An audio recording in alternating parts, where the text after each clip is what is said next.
Hello, my name is Sandy Spieler, and this is part 2 of making robin, masks, and wings to welcome back these wonderful birds to the springtime of Minnesota. Part 1 is already on YouTube, and this is mostly for people who are sheltering in place, large and small, who love these wonderful birds. Enjoy!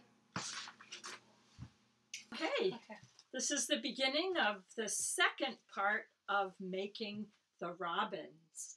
And what we're doing in this one is we're now have our heads that you paper mache'd so carefully, and we're going to be painting them. There's a secret to how I painted this. I'm not going to tell you yet. But before we do that, we're going to fit it to your head. What we know is that you have to be able to see when you have this on your head. So I'm going to ask, the first thing you do is take some chalk or a pencil and just draw some lines like this. I'll show you in a minute. Luckily, with a robin, it has these lovely lines on it. So what I did in this head is I painted it so that I can cut some eye holes in there. You can't even see them. If you look really closely, you can. All right, so we're trying to figure out where this is going to be without having painted the mask yet. Okay, now I'm going to ask Liz to come in. Liz, hello. Hi. This is Liz, who I get to share our house with, and she's always really good at trying things on for me to figure out. So if you remember, inside here there's this clump of paper, which I think we're going to need to cut out. Let's just to make sure about that. You want to stick this on, Liz? Sure. See what happens when you put that. Should I put the lump back here? No, just right like on see. top? Yeah. Okay. Is it right in the way? Try pushing down as much as you can. Okay. Okay. So we are going to need to cut that out because obviously you can't be holding it like that. But while I'm holding this for you, Liz, will you now point to where your eyes are? Okay. My eyes or the bird's eyes? Your eyes Okay. inside the mask. Okay, so about approximately this line.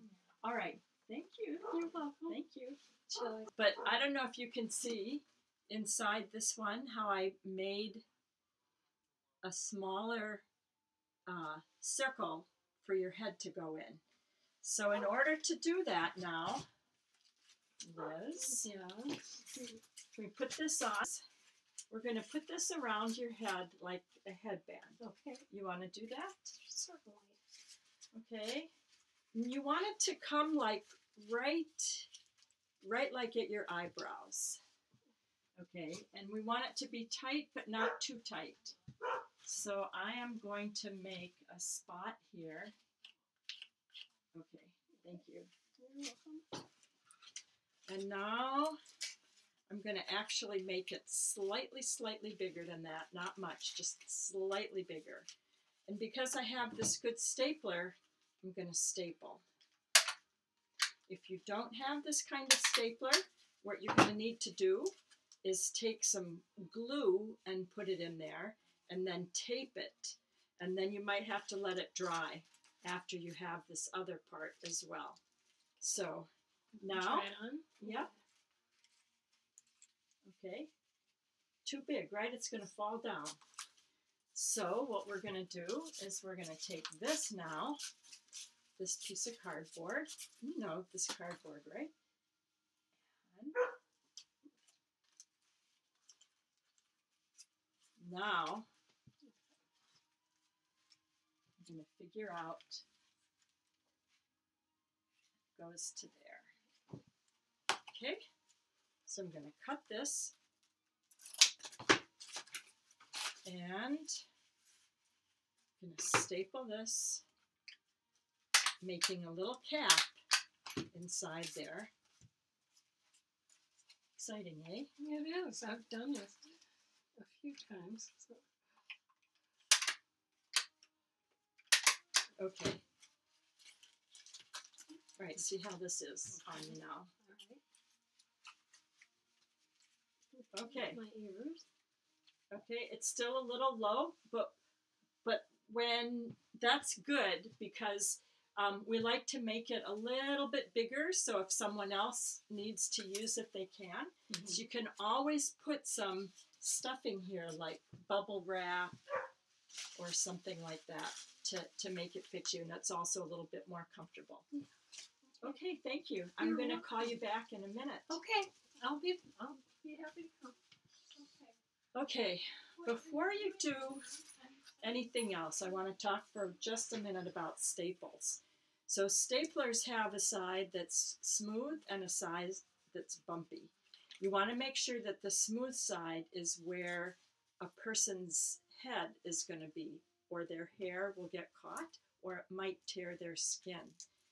I always also take pliers and I squinch wherever the staplers were, just to make sure that no one hurts themselves on the staplers. Okay, so inside this hump of paper that you have here, now you want to cut that out. So go ahead and cut it out, and then once you have it out, you can tear it or cut it, and once you have it out, then use it to paper mache into there and make that smooth. You don't have to do a big, beautiful job. Just, you still have some of your paste left, probably. It just makes another little bit of strength and comfort for your mask.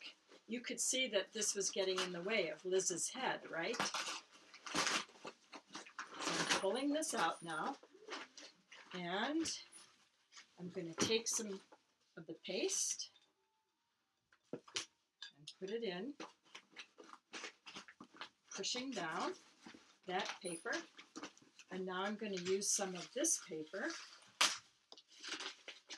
just roughly rough. This can be a sloppy job now, nothing like when you were papering your head and you were trying to make it be really nice and smooth.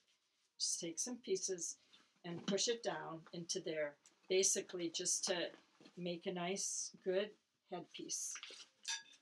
Okay, I have a piece of cloth, and so I'm able to cut this halfway through like this, and I'm going to tie it onto the back side of this cap. Now when I say the back side, it looks so much the same, the front and the back. Maybe just take your piece of chalk and make a mark here in the front. And the only thing now that's made it be the front is that you've tied both of these onto the back side of this headpiece. That actually is so that it pulls from the back onto your chin. It makes it just a little bit stronger. Okay. Now you're going to take this front part, and you want that to look, turn it upside down, and lay it inside the head with this front part facing toward the beak and where the eyes are. Positioning it inside the head, you have to consider a couple things. One is you don't want it to be really close to the front where the eyes are, even though that might help you see. It makes your nose push against the cardboard, and that's actually very uncomfortable.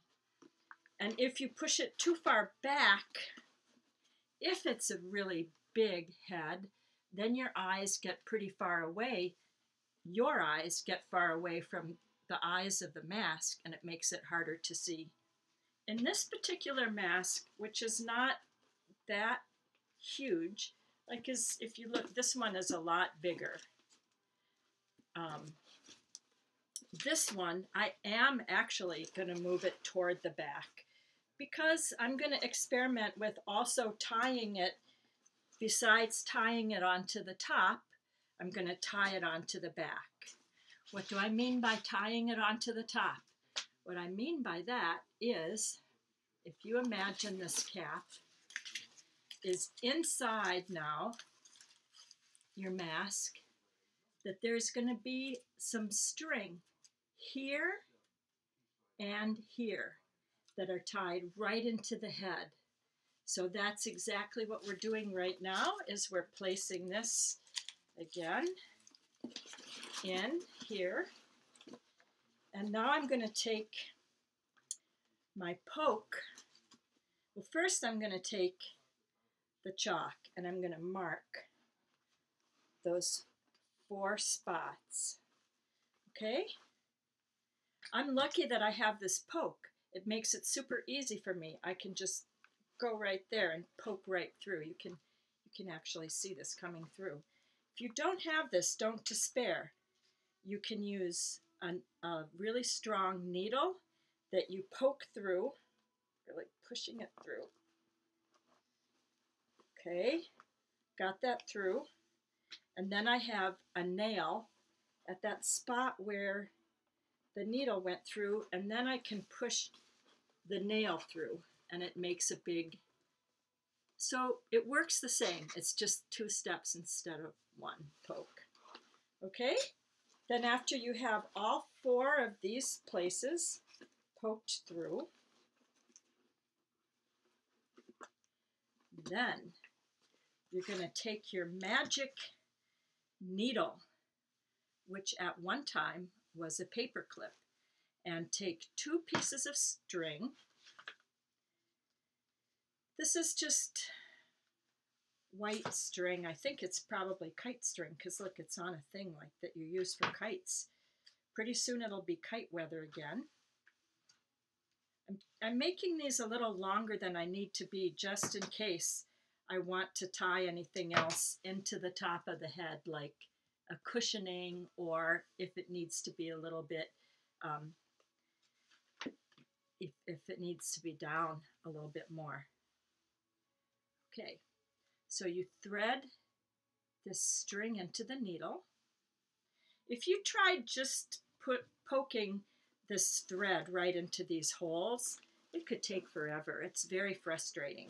But with your handy dandy needle, you just take this and you find the first hole, you pull it through, and then the one right across from it, poke it through there. Make sure you don't pull the tail through all the way. And then once you've gotten it on this side, you can let the needle go and you tie this off. So make a good knot here and then do the same on the other side. Now you have your headpiece tied into the top. I tied mine into the back. And now it's a good time to test it to see how well you can see.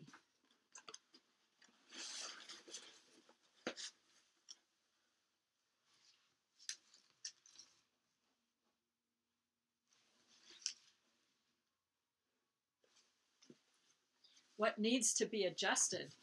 Sometimes it's good if you need to.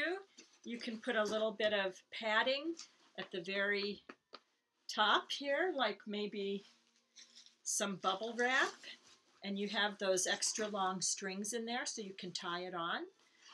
The other thing is, can you actually see out of the holes that you had poked? Now, I took the liberty while we were not online together to actually cut some of these spaces much bigger. And I know it looks funny right now, right? Doesn't it look funny? It almost looks like a smiling mask. But once you paint it to look like the robin's head, that's going to be a lot more invisible. So make sure that you cut some holes and poke some holes so that you can see reasonably well. You'll never be able to see as well as you can just like this.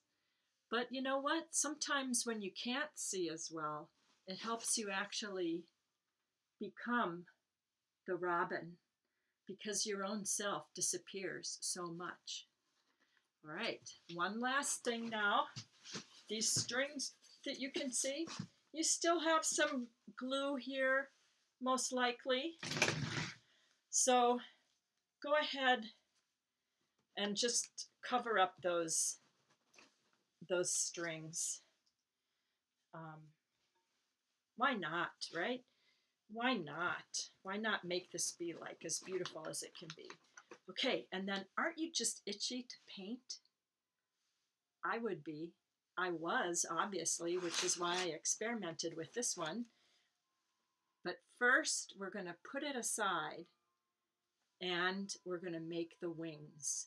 And then together, we'll paint the head and the wings so that they're painted as one body.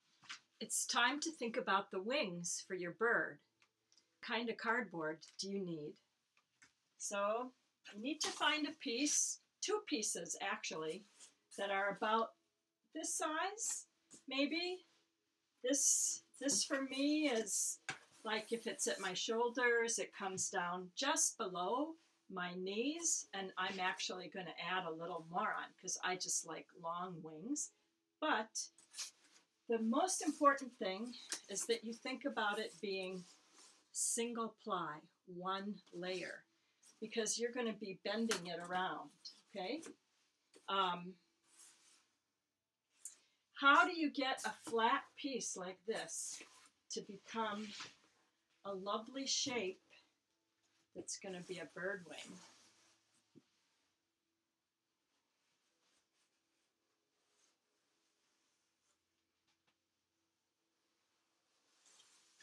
That's what I'm going to show you. So you take your flat piece, and the first thing is if you're going to make this be a pair with this, it has to be a mirror image. What does that mean? It's like when you look at your feet or you look at your hands, see how they're mirror images of each other. They're not exactly the same. It's like bird wings, right? They're symmetrical mirror images in that kind of way. So this piece I'm going to use as the mirror image of this piece. So I have a piece of chalk handy, and the way I made that so that it would bend is first I drew 3 lines on here. 1 here, 1 here. These are sort of close to each other. They're not completely straight. It's a little bit of a V. This one is about, if you like measurements, this one is about 8 inches from the edge, and this is over about 3 down to 5. It's about a whole foot down there. Of course, if you're a different sized person, all of this might change. And then this one is closer to this edge, maybe 6, 7 inches or so from this edge. Right. Then the other thing is cardboard always has these lines on it. For these wings, you want the lines to be running this direction. But you're not going to use it exactly with those kind of bending. In fact, this piece, which is already kind of mushed up, because I found this cardboard in the alley. I found it when I was walking my dog. It was covered with snow.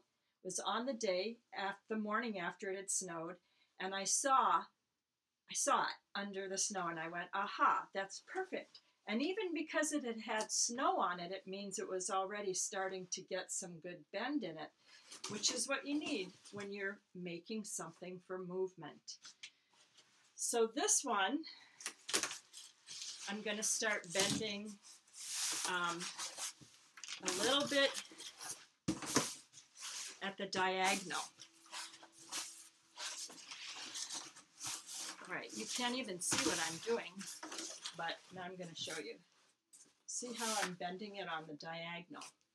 And also, I'm going to have this end be the straight end, and on this end, I'm actually going to draw another shape, which is a little bit of a curve. As we know, birds' wings are often curvy. So I'm going to cut that off right away. You can either use a scissors, a heavyweight scissors, or you can use one of these knives. Remember about these knives, they're sharp, so be careful with them. Okay, but save this piece because you might need it. All right, now you're gonna take this cardboard and bend it a little more up here. I'm gonna move the screen so you can see the table a little bit better. Here we go. Yes, is that better? Yes. Okay, sorry about that. Don't mean to be mysterious. Okay, and I'm gonna take this first piece and this piece, and I'm gonna bend them together, lifting this up. I'm gonna overlap these pieces.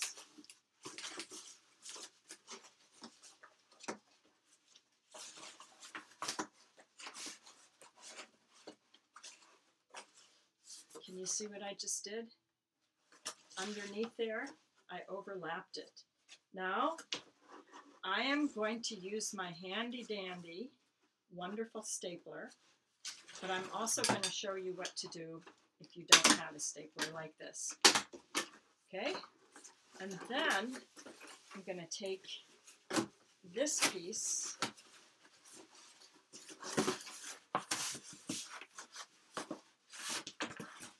bending, bending, bending, bending, bending. And I'm going to bring this piece and lay it onto the top of this part there. Okay, you might want to take this and crumple it up, bending it that way so its edges go in more. Okay. And then staple that.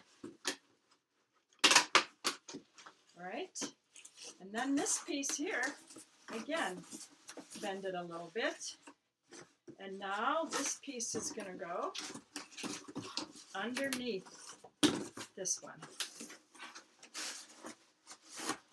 like this.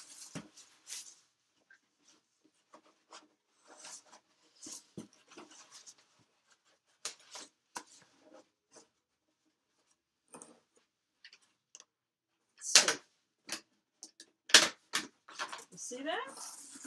Now it looks like this. They look like little boats. But suddenly, I have a pair of wings, which is going to be beautiful when you paint them. Okay, so first thing you say is, I don't have a nice stapler to make it go that easy like you just did. I know. I feel very special and very lucky to have this stapler. I use it all the time. In fact, true confessions, before I had this stapler, I never enjoyed cardboard work. Now that I have it, I'm okay with cardboard. My favorite is clay. We're not even using any clay here. Maybe next time. All right, so here is another piece of the same cardboard. Now you can tell that it was an Anderson box I got it from. I've already cut this one to have the curved piece here, and I've already cut these lines on it, and now I'm going to prepare some tape, only I'm going to make them long pieces, so I'm going to put them on the edge of the table instead of on my nose like I usually do, so that this is ready when I need it, which is going to be almost instantly. Okay, now here we go. Same thing. Lifting this middle piece up and bending these two pieces over into each other. Yeah, first an overall bend. This was already so mashed up, I barely had to soften it. Yeah, bending it is like softening it up. Okay. So now I'm going to pull these two over each other, just as if I was going to staple it. And I wish I could staple it, but I don't have a stapler. So instead, I'm going to hope for the best with my tape. Taping it together, hoping that it doesn't pop off, laying this one down, and taping. It's actually fine. It's going to work. You're going to want to paper mache this as quick as you can. You're going to paper mache the other one too, but you want to paper this before it pops away. Okay, and then one more. This one is going to bend into there like that. Same thing. And tape. Just if you have good long pieces of tape to span, hold it together. I should have gotten one more piece. You just wait a minute, please. Don't pop. Okay. Good. Good. Okay.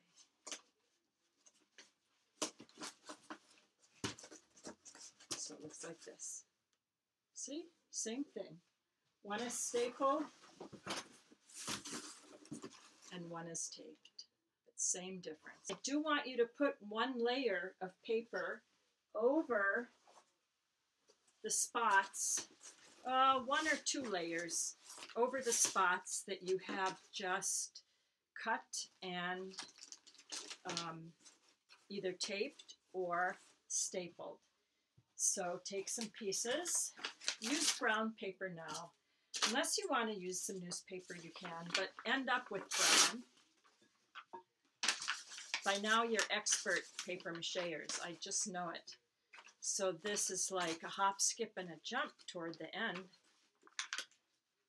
You might want to do 2 layers. I think it'd be prettier with 2 layers.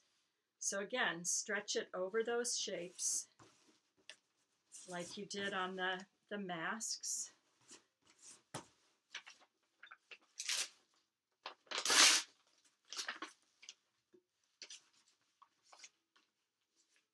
Anyway, you've got the idea.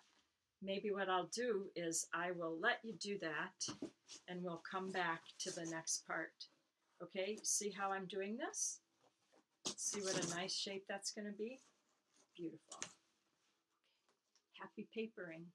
Don't forget to tell some jokes while you're papering. Remember this with all the tape? Look how beautiful it is now. You always want to put the paper so that the brown side is out because that's a good painting surface. And then on this side, you can see that I papered over the parts where the seams are.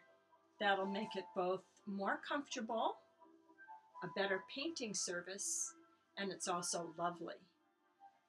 I also papering around the edges, meaning that I take a piece and I bend it around the edge. That also helps for strength, and also you won't have any rough edges in case your finger's on it and you get a paper cut. So one last thing, you can end your wings like this if you wish. You might want to take one of those pieces that you cut off the end and figure out how to add it on to the end like this. Like finish out a shape and then paper mache over that. Okay, happy papering. Get it done and go outside and listen to the bird. We're getting closer to being done. So you've been paper macheing and paper macheing and paper macheing, and now you should have 2 beautiful forms that will become your wings.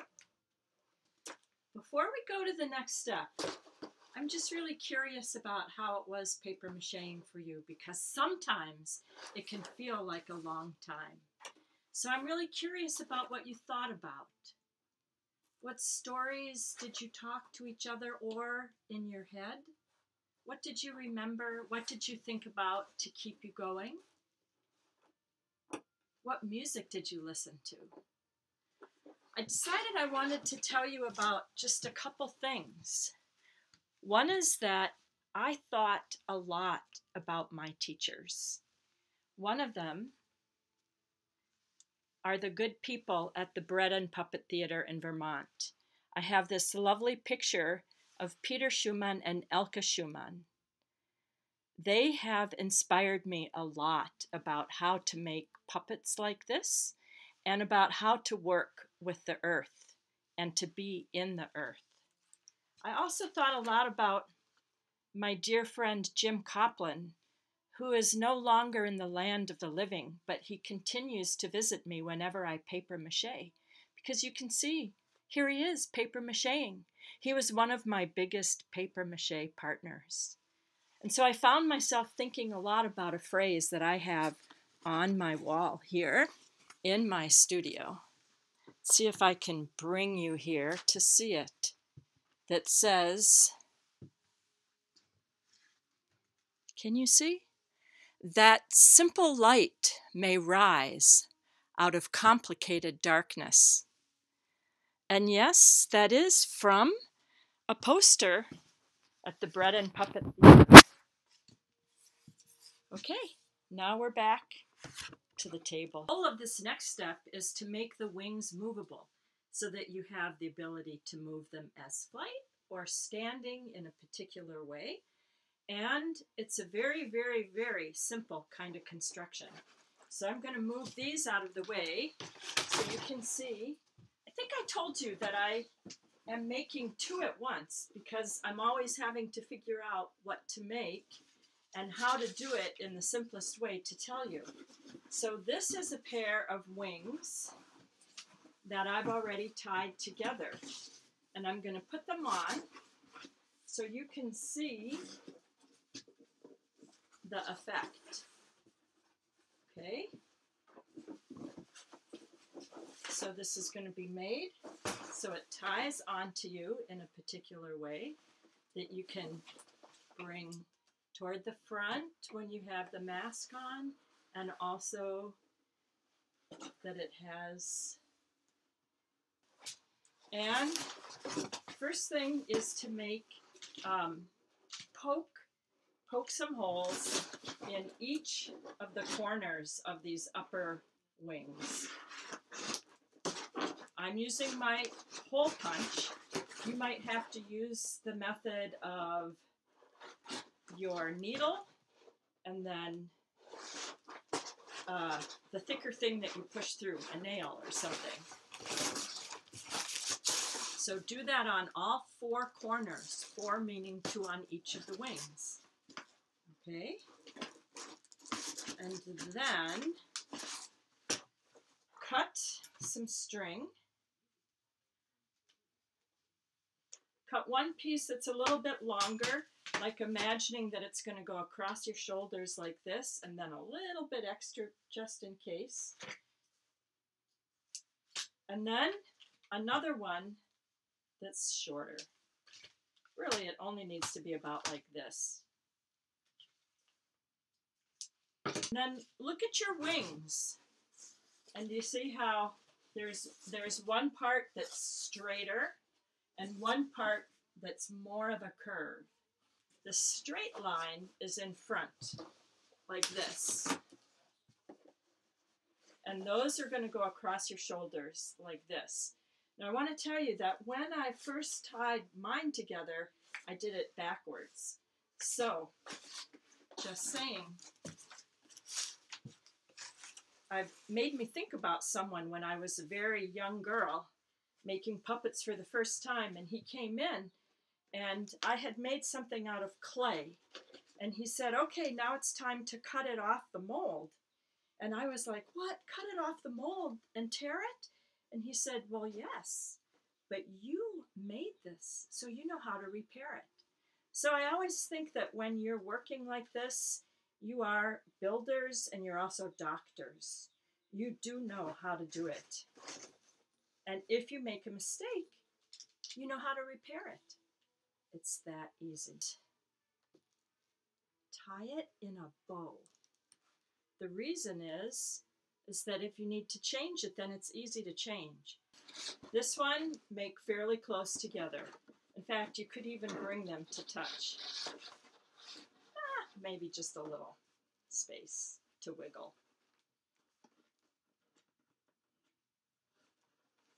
Okay, voila. Very good. Now comes, yep, that's enough room for your head and everything. Now comes my favorite part of this. Well, how do you make it so that you can move the wings without it just completely falling around? We're going to make a very clever hole inside the wings. For that, you're going to need your piece of chalk or some kind of a marker to know where this, okay, I'm going to use a pencil because here's my chalk. Okay, so maybe grab the piece of chalk in your hand if you're doing it yourself. If you have a helper, then it's no problem. All right, put this on. All right, cool. Now, my arm is going to go down into the wing like this. And right where my fingers hit the palm of my hand, I'm going to make a mark into the middle of the wing. And we're going to make a little loop of fabric so that you can put your hand down into there and grab a hold of it. Now take your poke, or the way of making a hole, and make a hole in those places. All right, you see it right there? And then on the other side here too. All right, basically the idea is that we're going to have this loop. How can I describe this to you? We're having this loop come out of this hole, attached into this hole, and then tied so you can put your hand there. It means that on the other side of this hole, we need something to hold this fabric in there so it doesn't slip out. So there's any number of things you can do. You could put a paper clip there. I'm deciding, because I like using every bit of these brown paper bags, I'm going to use the handle. So I'm going to take this and poke it through, fold it in half, poke the middle of it through the hole that you just made, and pull it through so you have a little loop right there. Now take this and stick it through, and then take this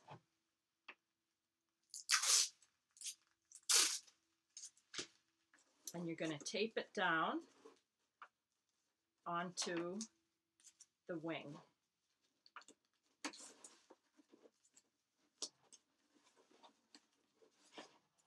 Actually, you don't need this much tape. This other one I made with a paper clip, so I'm making this special for you. I thought, yeah, this is a better idea.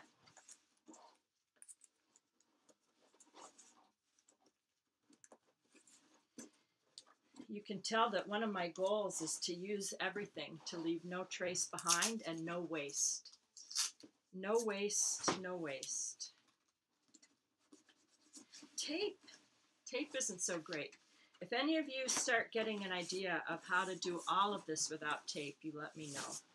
Okay, now, see what this looks like? On this other side, pull this tight. You see how this is holding it there? Now, you take this and you tie it into a knot or a bow until you feel like you have it to the right size. Do the same thing on the other side, right? And the final bit of paper mache of this whole project, I hope I don't think of something else, is to cover this with paper mache. By now, you guys are experts, so you know exactly how to do that. Also, this is going to dry very quickly. Okay? I'm going to turn the computer off again so that you can do the other side and you can do this paper macheing. And then when we come back together, it's time for painting. Here's the moment we've all been waiting for, painting. Okay. First, I just want to quickly remind you of everything you've done. You made this beautiful head, right? And it had a clump of paper in here. You cut that paper out. You put a little cap thing in here with ties to go on your head. And then I just wanted to show you this one more thing, which is bubble wrap. You know what bubble wrap is, that I tied in here. Because when I tried this mask on Liz, who we had fitted on, suddenly, because we had cut all of that, the wad of paper out, suddenly now it went too low on her head, where before it was too high. So we have to keep adjusting. You know when I said earlier in the first tape that you have, don't fret, don't fret, don't fret. Well, that's true. Don't fret. But I realize there are a couple things that I fret about. One is that I want people to be able to see out of their masks, even though you never can see as well as your own eyes. So it takes a little bit of finessing, maybe not fretting, finessing, to get that to work. So I want to make sure that you have that together now as we're going to begin to paint. Okay. So here's the mask that I've been experimenting with. Same thing, made in exactly the same way. Now, because I'm also a painter, I have a lot of paint in my workroom. But I started thinking for two reasons about not using very much paint on these birds. One is that I'm doing this video for you at your house as you're sheltering in place. Maybe you don't have a lot of paint like I do. So I'm trying to think about what you might have at your house that you can use. The second thing is that the more and more that I grow into my love for the earth, which is continual, I keep thinking, well, why am I using paint? Because as soon as you put paint on paper, you can't recycle it anymore. So I go, what is it about that paint? Must have a little something in it that's not good for the earth. So I suddenly went, what can I do for a robin's head where I can dye it in some kind of way instead of using black paint? Well, I went online to research, and of course I have a big black walnut tree, but right now I don't have any walnuts because it's early spring. So I went out into my yard, and what did I find? A bunch of mud, dirt. And I was like, what if I tried painting with dirt? So I did. I took this dirt and I rubbed it into the mask, and I went, wow, this is really working. I let it dry, and it's still really good. I mixed now a little tiny bit of wheat paste into it. It's still really, really super good. And then I went, what if I used turmeric for this beak? Pretty cool. So we're going to start painting with these natural things as much as possible. We might not be able to do the whole thing that way, but we're going to go outside. And before we do that, I want you to have your mask so that you're ready. Some might be easier talking with you inside here. Remember your handy dandy piece of chalk, or if you don't have chalk, use a pencil, and think about where you're going to want blocks of color, because once you put dirt on, it might be hard to take it off. So one of the things is about this pattern underneath the beak. And I know we talked about it already, because when we cut these eye holes, we said that where the eye holes are is where the dark space is. And so that means that where my chalk is where the light space or the white is going to be. So you might want to just go ahead and do that to remind yourself of that. And then if you look at pictures of robins, they also have some white around the eyes. So then take a look at your mask and draw the shape of where you want the darkness and where maybe the white would surround it. Now again, if you look at pictures of birds, their eyes are like on the sides of the head, but we know that when we're using this as a mask, we're also going to need to have these eyes play to us forward. So when I do eyes like this, you want to make it look good from the side, and also there needs to be a part of it that's reading to the front. Does it make some sense? I don't know. Experiment with it, especially if you have chalk and you draw and you look, you can actually see it. And if you don't like it, you can erase it. Okay, let's go outside. Well, now we're outside and we're going to do the painting with dirt. But here's a true confession to you. So you've probably figured out that this is my very first time working with video. And so I really don't know what I'm doing, because I'm sequestered at home. Someone's trying to teach me through the telephone, and I'm doing everything I can to be able to make it be possible for you to understand. But you know what? When I came out here the other day so excited about dirt painting and I took all this footage, I can't find it in my computer, which means I probably deleted it. So here I am, trying to do an interlude for you about dirt painting. So obviously I've already painted these wings and also the head, but I'm going to show you still my excitement in discovering this. It's true. I came outside to go, what can I use that's a natural material to make a dark color? And so, because the snow was just leaving the ground, I found dirt. Yep, just plain dirt. Dirt in my garden. And I took it and I put it into a smaller container so that I could experiment with it. And first I tried just regular old dirt. And of course nothing worked. So then I made it into a mud with some water. Mixed it up,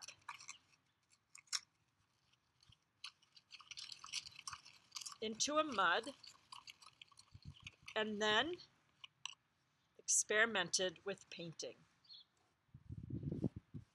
I was thrilled. I am thrilled. Look, it's so cool. It's really beautiful. So basically all these things that I'm showing you is just with this simple method. I'm using both a thicker brush, which is what I used for painting these wings, and a thinner brush, which is what I used for painting on the head, the eyes, and this part. One thing that's different than other kind of painting is that the color is really quite different when it's wet. So you have to, experiment with that a little bit. But what you can do at this step where we are in the video is now to paint the shapes on your mask like that you drew on. Paint the wings and then do one extra thing. Make a piece of cloth that is going to be for this part. Make sure that it'll go all the way around your mask, but paint it now when you have all of the dirt out here. Leave one spot that's not so painted for the white lines of this part. Okay, so, yep. And plus you're going to want this to dry. You've got the idea, right? A little cloth, your wings, and your beautiful bird head. Okay, that's it.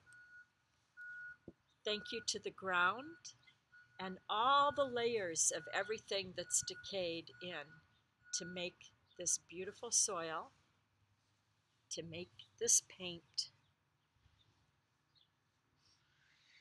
It smells good.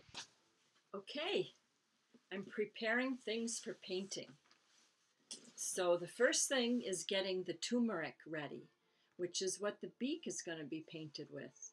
So turmeric is a delicious spice that smells so good, and you only need a little bit of it into a dish, a little bowl, and then you need some water, some hot water,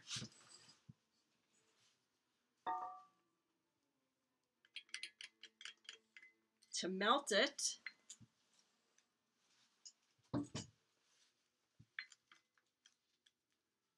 Okay, I think that's good. I'm going to let it sit over here for a little bit.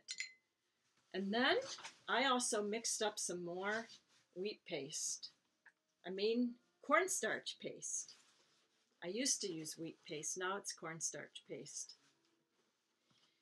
Because this is actually, I'm going to be painting with it. Well, not exactly with that, but with paper towels. Yep, somebody left a roll of paper towels at our house. I don't usually have paper towels. Usually I'd be thinking about using white fabric or white paper. But when I was going, well, what is it that a lot of people do have in their houses? And I went, well, a lot of people have paper towels. And then I was looking at it. This material is quite strong and it's a little stretchy. And I like that it's kind of wiggly, that it has rough edges. So I thought this might be the perfect thing for the eyes. So I've already done this eye, and this one is partially done. And how I did it is I took some of this paste and I painted into the shape around the eyes. Remember this morning when we had the chalk and we drew the shape and then painted with dirt? Now I'm painting with paste. Only of course the paste is no color. It's transparent. So now I'm taking the paper towel, just like we tore up that brown paper, and I'm using pieces of this into the paste for the painting. Looks pretty cool, doesn't it? I like how it looks.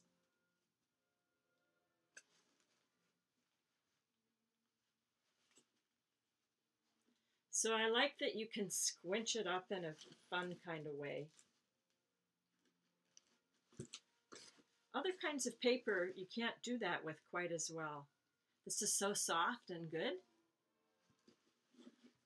Okay, And then I'm also going to make this shape, these characteristic things, characteristic designs of the robin. I kept going back to the book, the, the bird book, to see, well, what is it about a robin that's robin-like? And of course we know the red breast, but also this thing on the neck that's very striped.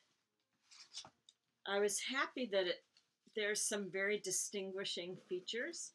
Like if you were going to do something about yourself, what would you do? I'm very curious. Okay, so here I am. I'm painting a line right onto here with the cornstarch paste. And then I'm taking a paper towel, pasting it, and pasting it in here.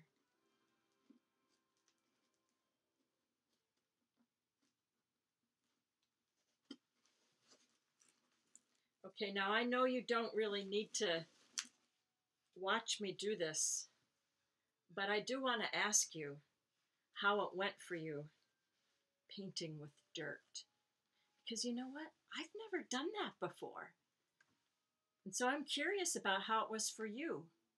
For me, I actually really liked it because it was something new. I did learn some things though. I learned that if I used too much water, it didn't work. And I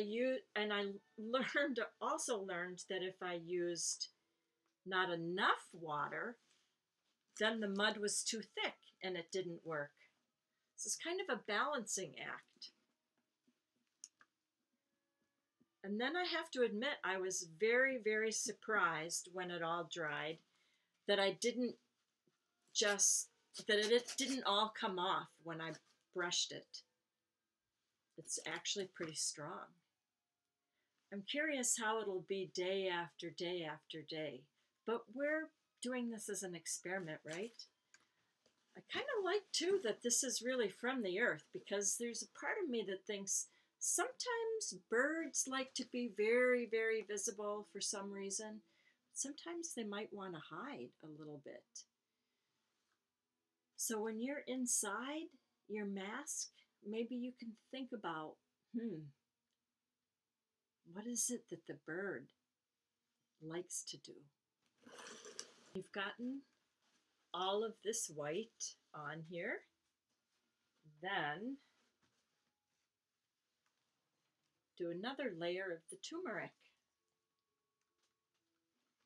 I have turmeric every morning on my cereal. I think my teeth are maybe going to turn yellow like that.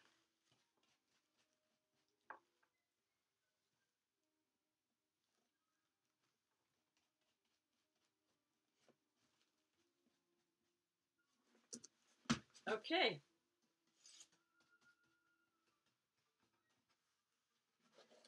Now for the final details of painting on the bird. A couple things.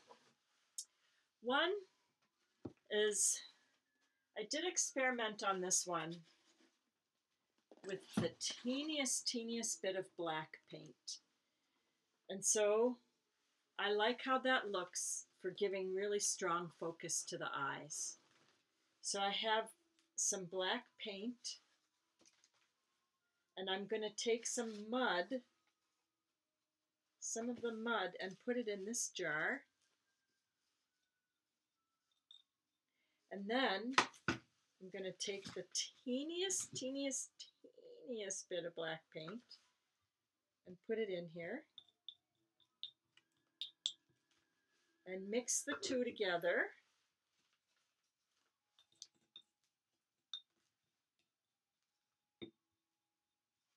And then use this just on the eyes here a little bit.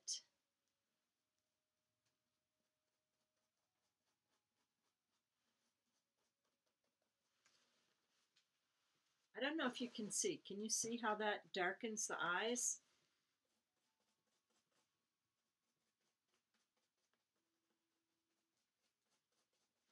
Just gives a little bit of focus into the eyes, as if it's looking at you.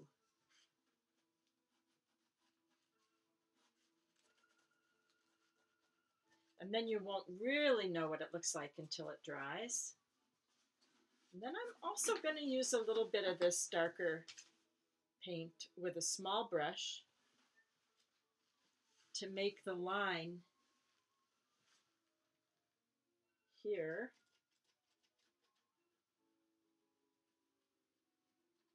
on the beak.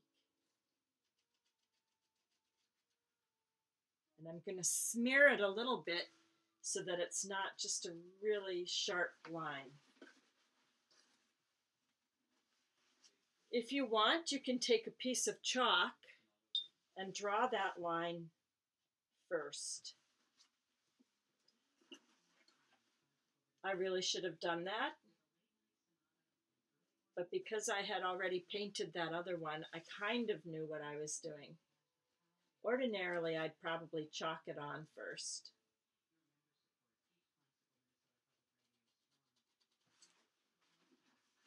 Okay, there, that looks good. All right, it's getting there. That's the tiniest bit of black paint. It's a little chilly out here this morning and a little windy, so it might not be the best to be working out here, but I like listening to the birds. And also, it's a bigger space, and so I thought maybe this would be good for you to be able to see this. So this is now putting on the lines onto the wings. You see how beautiful this is? It's really easy to do.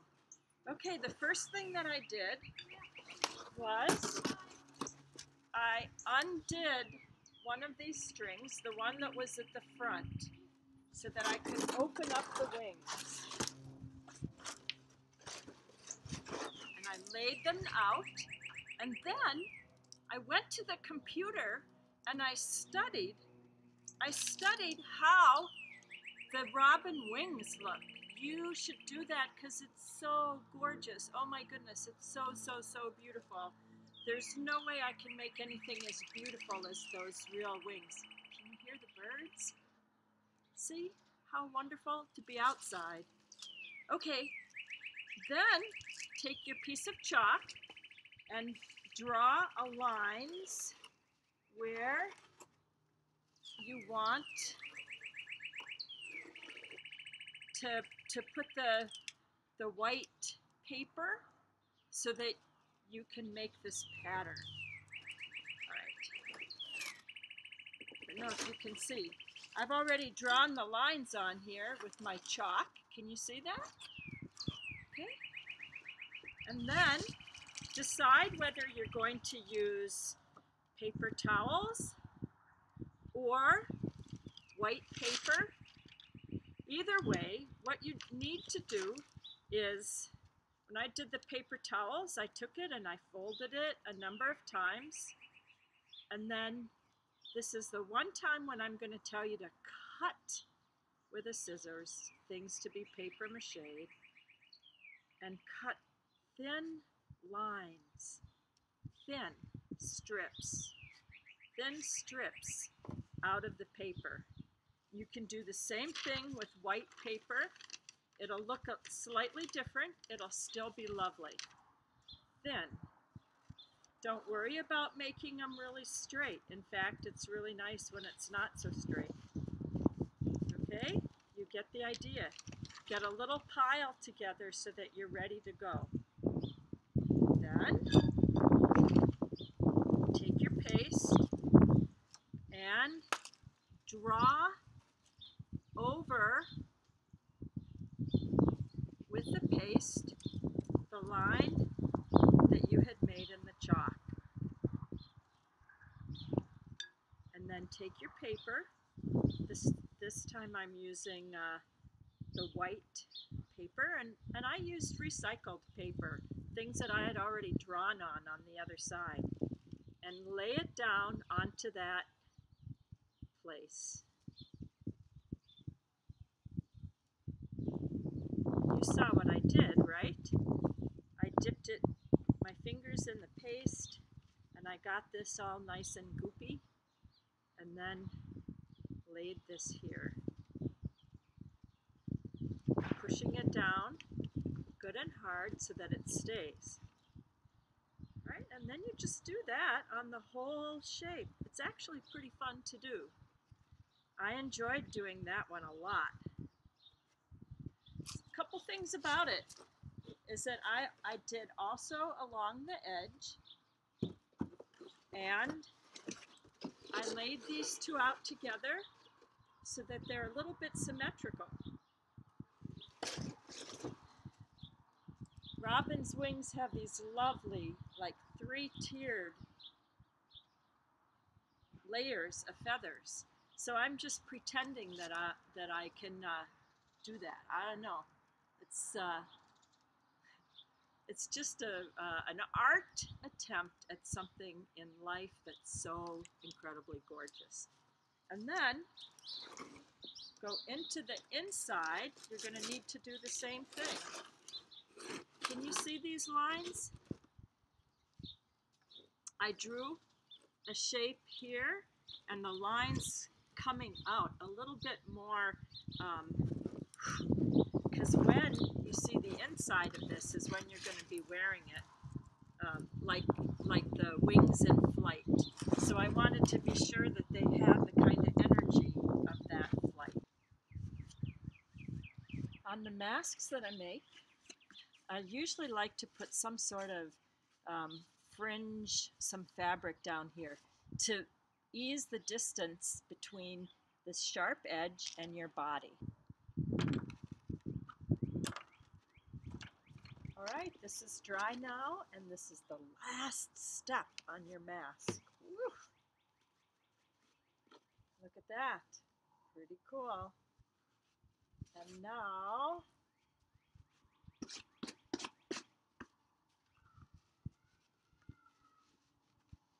remember how the other one had fringe cut? Let's do that on this one too.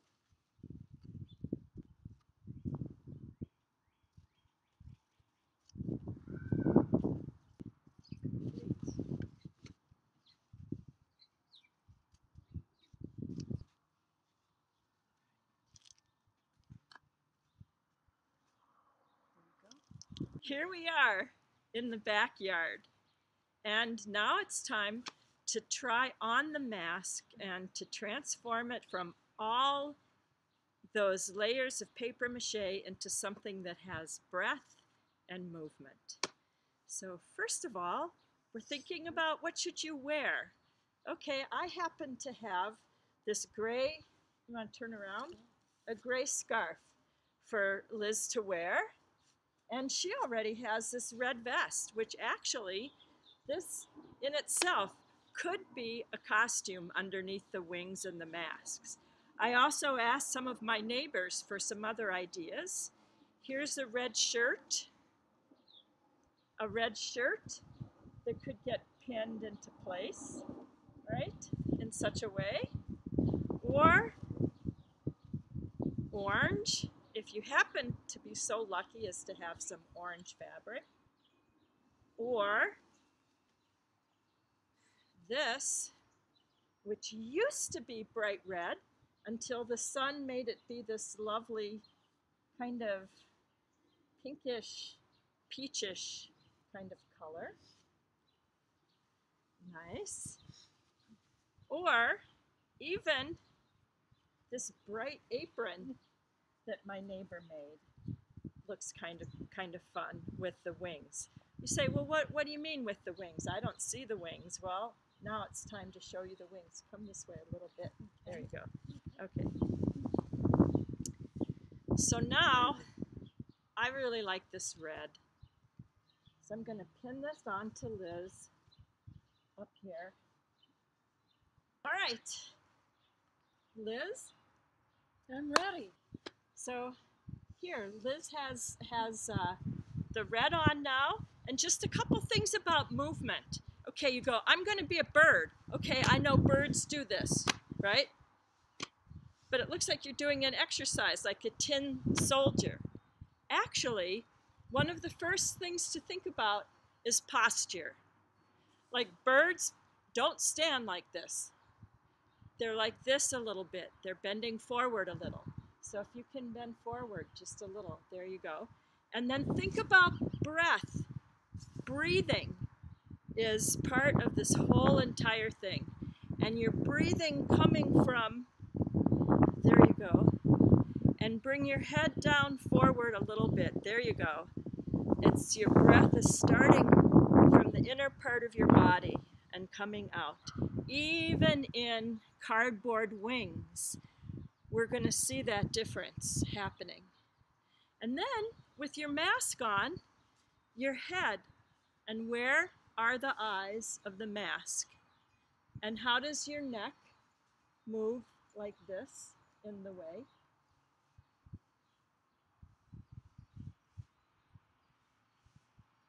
Like the plane of your face up, plane of your face there.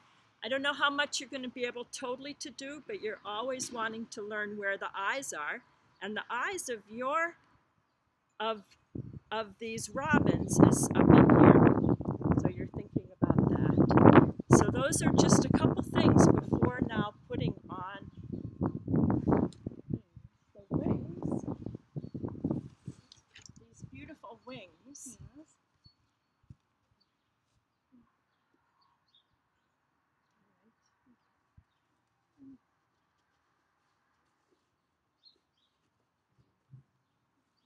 Okay, now these wings. Here. Yeah, and I want you also facing. There you go. Now take the breath and open up the wings. Nice. And you're using your knees a little bit as well. I'm going to show here. There you go. That's beautiful. I think about even just with the wings. Sometimes I think about the robins as being the angels of the springtime. And maybe they're offering us a gift. Maybe you can even, at some point when you're in your robin, stop and just bring your own hands forward as if you have an offering for the springtime, for the health of the world, for the joy, for the beautiful song, for the spring. Okay, the mask on. It's important to know where the eyes are. All right? And use your neck and turn it different ways so you can experiment with where the bird is focusing. And Liz already is taking the posture of the bird down a little bit, which is really lovely. Really, really lovely. Look at that. Really nice, Liz. Really great. Okay, now find some breath. Find some breath. Find some breath. Be sure and turn toward the people in the camera. And fly.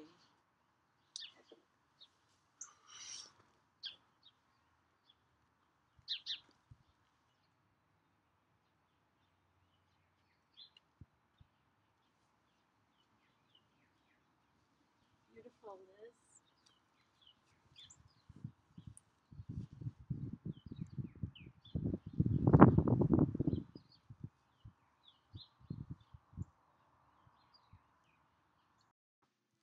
Thank you. I hope you enjoyed yourself. Did you experiment? Send me a photo if you can. Most important, please keep loving those birds. Keep loving those angels of the spring. the robins.